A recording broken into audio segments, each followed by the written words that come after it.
Between 2004 and 2017, Northern Ireland introduced a registration scheme for social workers and what they call social care workers. In Northern Ireland, the scheme is registered and overseen by a body, and I'm going to read this to get it right, called the Northern Ireland Social Care Council. Victoria, of course, is on the cusp of introducing a very similar scheme, but for the disability workforce specifically. But there's a lot we can learn, we think, from the Northern Ireland experience. That's why I'm glad to have two guests here today, Marion O'Rourke from the Social Care Council itself, and Fidel Carolyn from the trade union Unison. So Marion, Fidelma, welcome. Thank you. Thank you. For those uninitiated, let's just start with a bit of an obvious question. Tell me a little bit about the scheme you oversee, its scope, its purpose. What does it set out to achieve? Okay, so in Northern Ireland, so I work with the Northern Ireland Social Care Council, and we are the regulatory body for the social work and the social care workforce.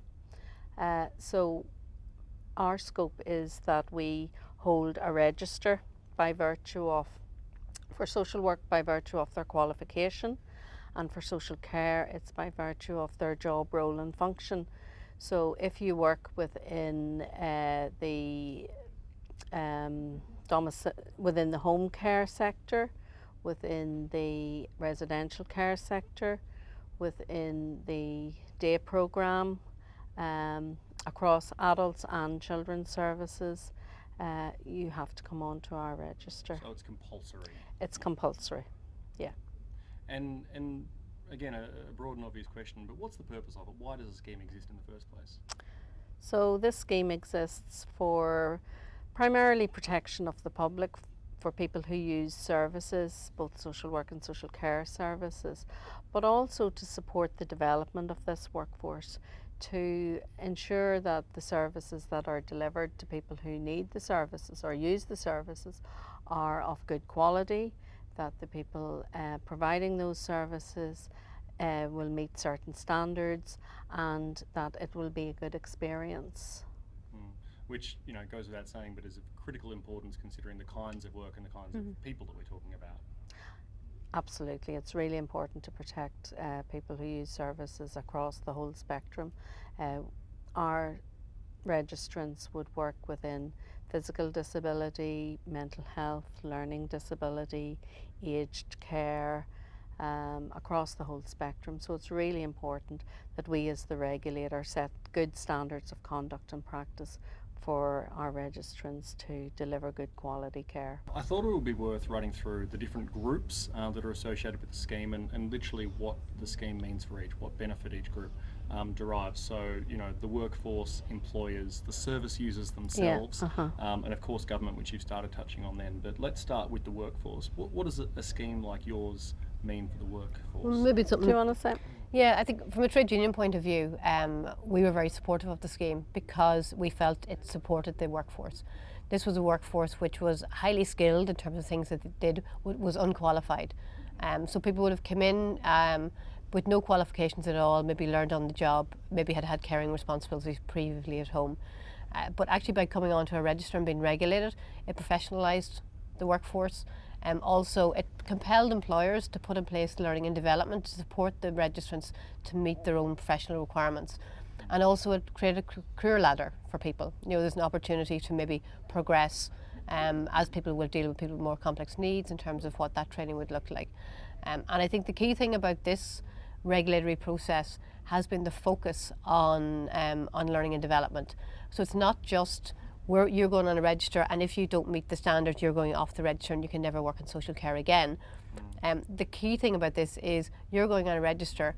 We want to help you be the best that you can be to provide the best high quality services, and then so what you have a requirement to actually achieve at least 90 hours of learning and development over 5 years. And as a trade union, we're part of supporting that by offering a whole range of free training on things like autism or dementia or resilience or mental health, actually to support members. And that was a really good thing for us about engaging with that workforce, and actually that workforce seeing the trade union as relevant beyond just for industrial relations purposes. But ultimately it's about supporting our members to provide better quality care. Yep, which brings me neatly to the sort of second cohort, so the service users themselves, the end users of all the things we've been talking about. Well, when you talk to people who use services, ultimately what they want is support that meets their needs, that looks like what feels good for them. And that's really important, I think, in terms of providing an assurance to them that the carers or the support staff, the people who are going to work with them, are first of all, I suppose, brought into the workforce knowing that there is a certain value base required, that there are standards required in terms of how they conduct their practice, and that there is ongoing, as Fidelma says, learning and development, so that makes them, I suppose, as best equipped as possible to deliver the service. And service users tell us, because we work very closely with them, we have a participation partnership, which is part of our Social Care Council structure, that we use to listen to what service users really want and what their families want. And through that, we can make sure that the learning and development, or the knowledge and skills that we want people to develop, meet the needs at the end of the day of the people who use the services. But the other thing I think for service users, with any regulated process, and it's compulsory, they have the assurance that the person who's coming to them has been vetted, and also if somebody does fail to meet the standards and meet what's accepted, they can be removed from the register, and therefore people can be protected from that person who's providing poor practice. And that, of course, does bring us to enforcement. So what kind of teeth do you have? I'm wondering, when someone doesn't meet that set standard, what actually happens? So our model of regulation of working with this workforce, I suppose, is about saying, yes, we set standards of conduct and practice that we expect or require, not just expect, but actually require people to meet. And for those people who fail to meet those standards, then we have what we call a fitness to practice framework and process. And what that means is that either the employer or the person who's using the services can make a referral to us to say that a particular member of staff has done something that I suppose that they're unhappy with, that they know is failing to meet the standards.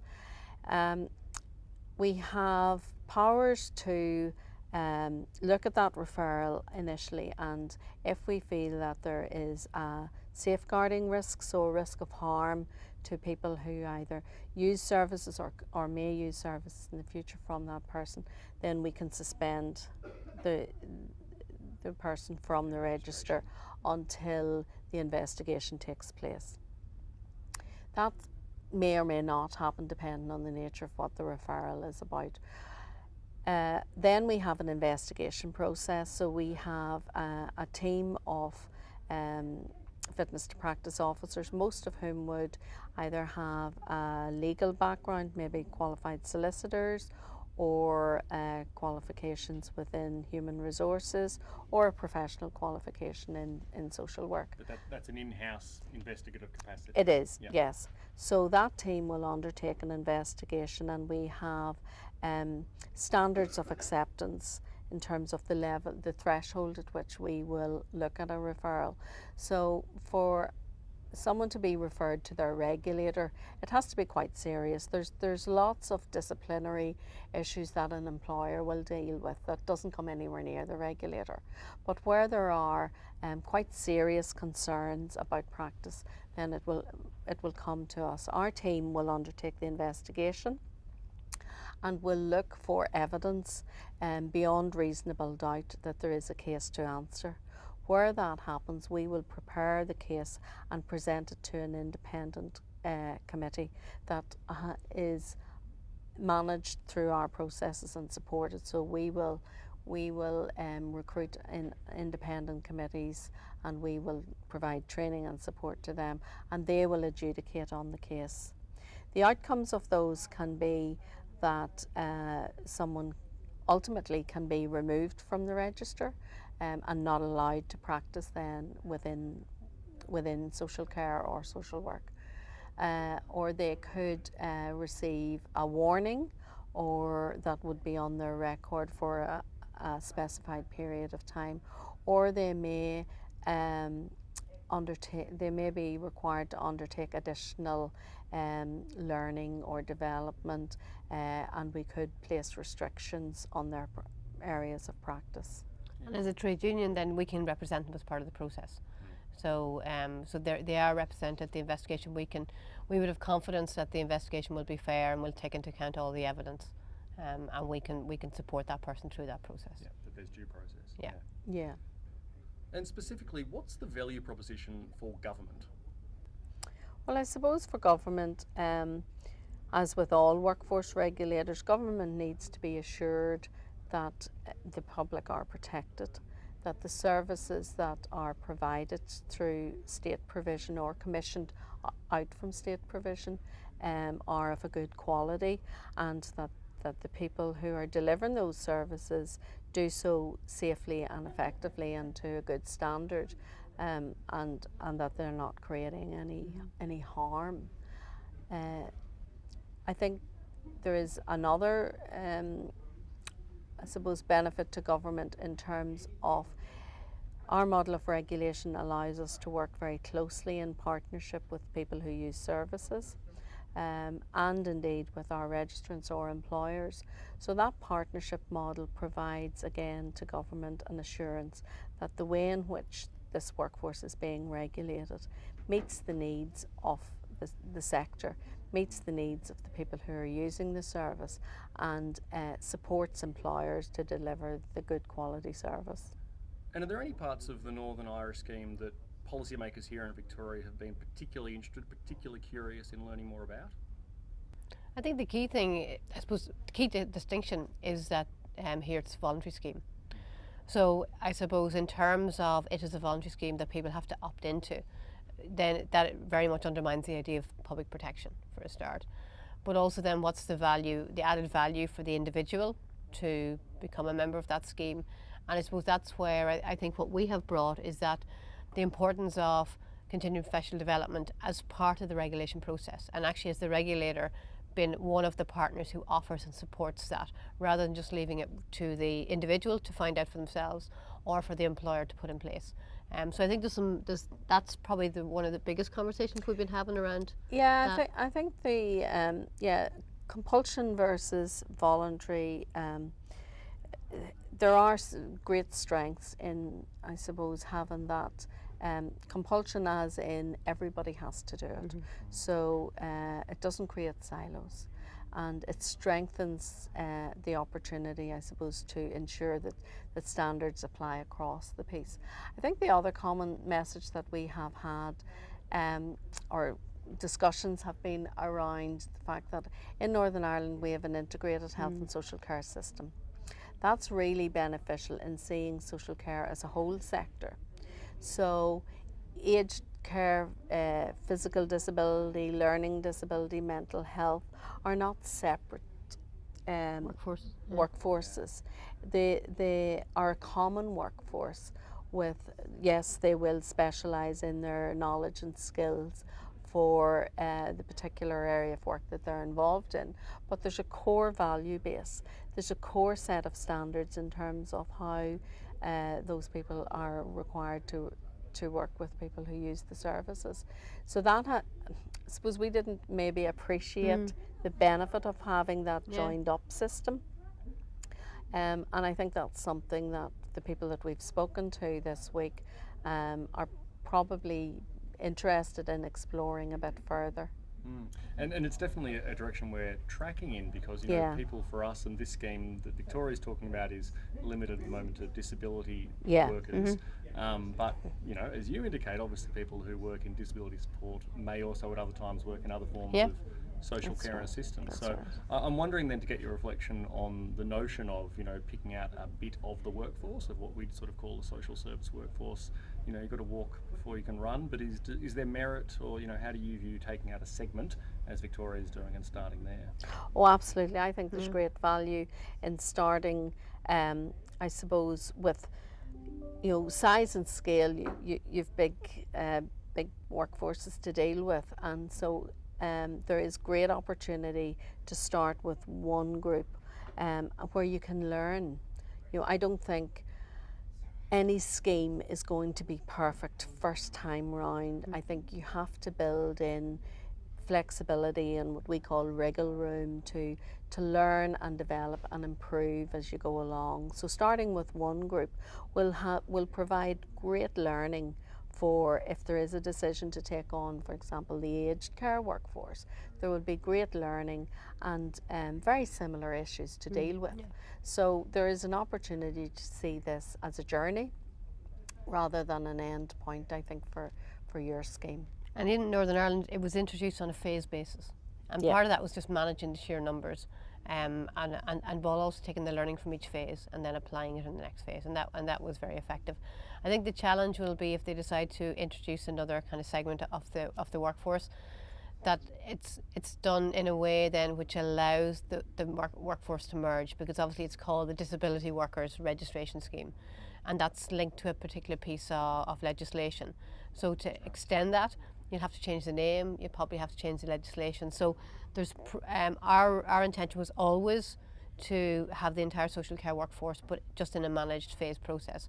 Where this one, you're starting with one scheme as a result of a particular piece of legislation. So to extend that then will probably require a bit of rethinking around that. Yeah. But the fundamentals are going to be the same in terms of code and the standards. The other interesting thing thing that I think people found interesting was the common induction standards. So NISCA's Yeah. the regulator sets common induction standards which all employers then support or compel their staff members to reach, or if someone's an individualised worker. And that means then that people have currency in terms of if they move from one organisation to another, they can be assured, the new organisation can be assured that the person has met their induction standards already. But which is another example of something which only works with a compulsory scheme, Yeah. not a voluntary Yeah. system. Yeah. All right then. Look, before I let you go, just to sort of round out, any other pieces of advice or tricks or traps, learnings from the past 16 years or so from the Northern Irish experience that we might benefit from here in Victoria? I think we had an interesting meeting with trade unions, for example, and certainly from our perspective, I was very clear the need to separate the registration process from kind of terms and conditions, that they're two separate and should be siloed. So people will go on to the registration by virtue of their job role or whatever the condition is. And then it's up to the trade unions to work with employers around terms and conditions separately.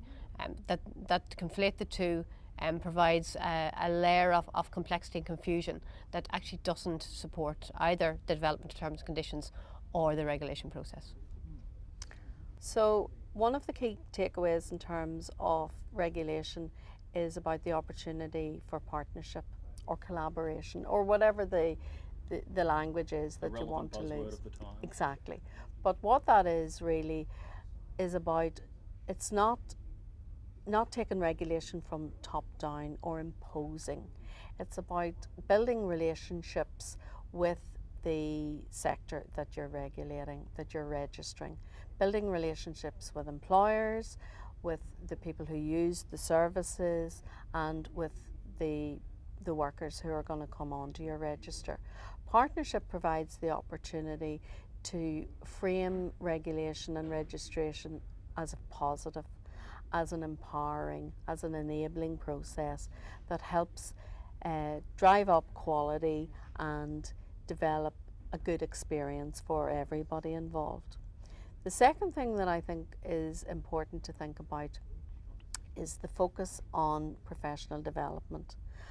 Lots of workforce regulators will focus on creating a register and then having a process that takes people off that register if they are not practicing to a particular standard.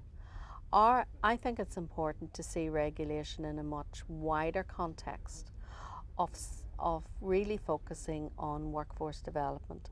Less than 1% of your workforce are going to come through a fitness to practice process. So what about everybody else who is out there wanting to deliver really good standards?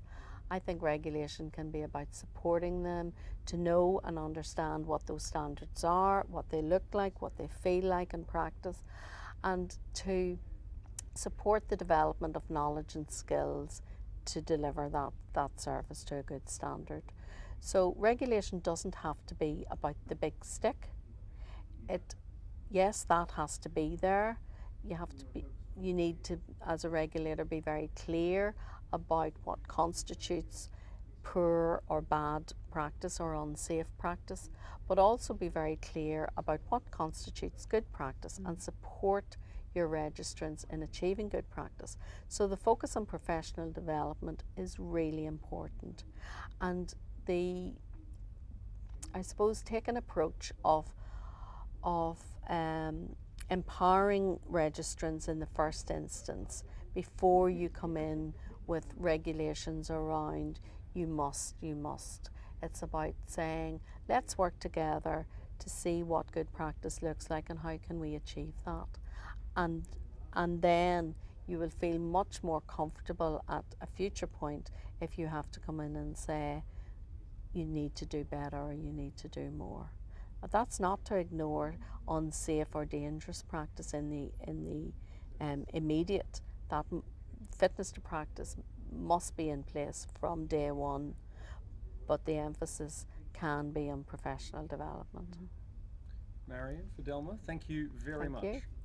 And you can read more, just follow the link in the comments.